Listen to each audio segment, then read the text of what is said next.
Setiap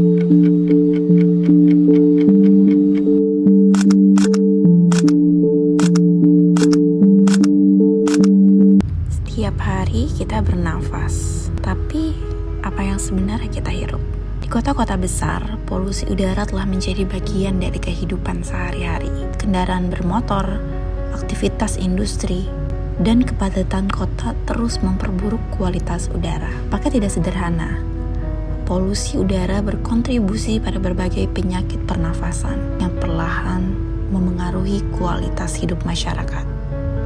Namun ini bukan hanya soal kebiasaan individu, ini adalah hasil dari kebijakan, perencanaan kota, dan kepentingan ekonomi. Udara bersih seharusnya menjadi hak, bukan pilihan. Tapi, tanpa perubahan sistem, masalah ini akan terus berulang.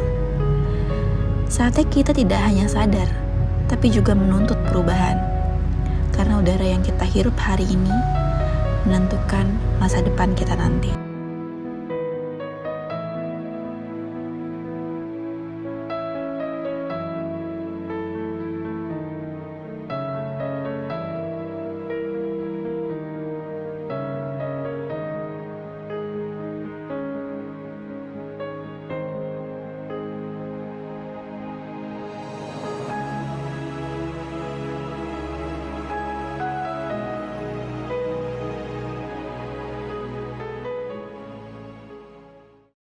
Setiap hari kita memulai aktivitas dengan cara yang sama, menyalakan kendaraan, menembus kemacetan, dan tanpa sadar ikut menambah polusi udara yang kita hirup sendiri.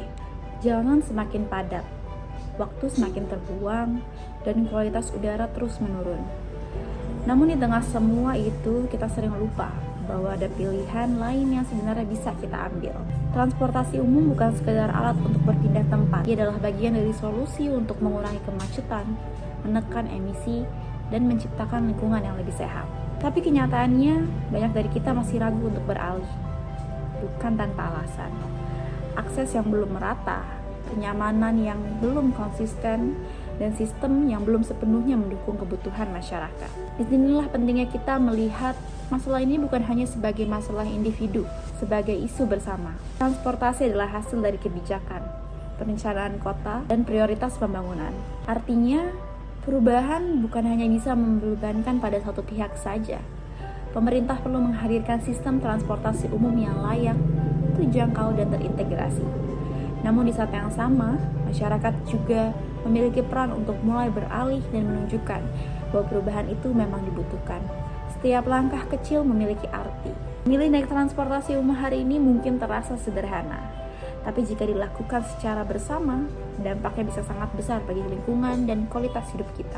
Kita semua menginginkan kota yang lebih nyaman, udara yang lebih bersih, dan masa depan yang lebih baik. Maka pertanyaannya bukan lagi apakah kita bisa berubah, tapi kapan kita mulai mau mengambil langkah itu. Karena transportasi bukan hanya bagaimana kita bergerak hari ini, tapi juga tentang bagaimana kita menjaga lingkungan untuk hari esok. Mari mulai beralih, mari pilih transportasi umum.